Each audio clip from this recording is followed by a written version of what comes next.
What is going on, guys? So it is another edition of Yeehaw or Hellnaw, and to be honest, I just watched Antman and Wasp: Quantumania.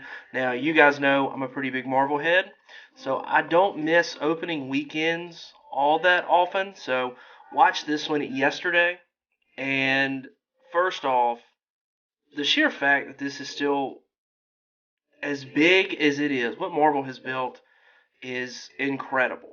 And there was a preview for the new Flash movie coming in to this one. That DC just hasn't got to the point where Marvel is yet. I know they have an expanded universe, but the films aren't as well received.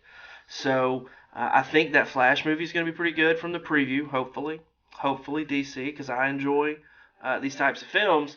But going into Quantumania, we knew a good bit of stuff. So Marvel has expanded in the TV series types with Loki, She-Hulk, uh, Winter Soldier, and Falcon. All those TV shows. So you kind of got to keep up with the expanded universe.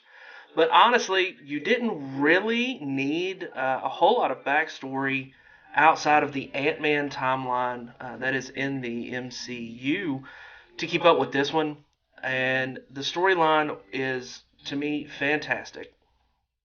I think they built a very continuous but original story for this one. It does open up, and spoiler alert for anybody, at Comic-Con they did release the titles of the new Avengers movies, and one is going to be the Kang Dynasty.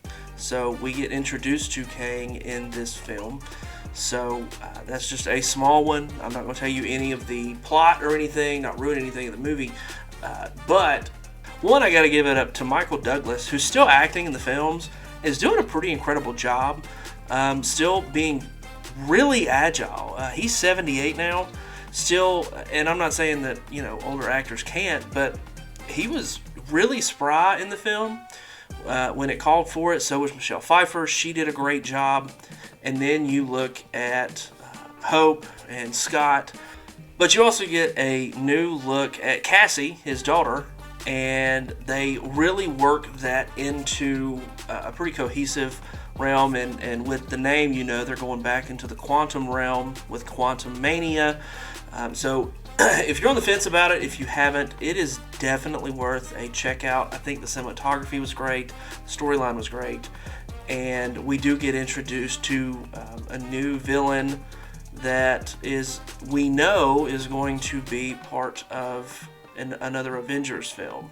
So I would say definitely go watch Ant-Man 1 and 2, Ant-Man and then Ant-Man and the Wasp. To be able to keep up with everything, you probably need to know what happens in Avengers Endgame and in Infinity War to really know what everybody's talking about. But outside of those, you don't really super need to hit any of the television shows that they've come out with. Still go watch them if you're enjoying it, but you don't have to have it to enjoy this Ant-Man film.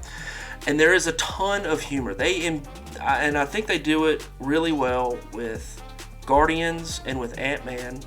And I think a lot of that is the writing, but it's also the actors that they get. Paul Rudd does a phenomenal job in bringing humor into this. Love it. And him and Michael Douglas riff really, really well. So they imbue a ton of humor into the film, but you still get that classic superhero film that you want to get. So if you're thinking about it, if you're on the fence, go check it out. Absolutely. That gets a yeehaw from me. Yeehaw! And I love it. There's been very few MCU films that I haven't enjoyed. This one is not one of those. I thoroughly enjoyed this one. I'm not going to say it's up there with any of the Avengers films, but it's a very solid standalone film that enjoyed. Its runtime is a little over 2 hours. Did not feel that long.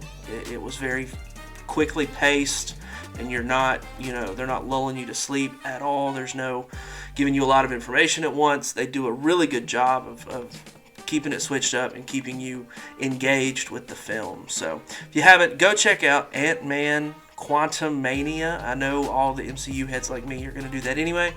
But if you're thinking about it, or if you were on the ropes thinking, hey, maybe it's the third one, or if you didn't like Thor, Love, and Thunder, and you think this is going to be another one of those, it's not. This one's really, really good. And the acting is great, but the storyline is really, really good. So go check it out, guys. And until next time, I'm out.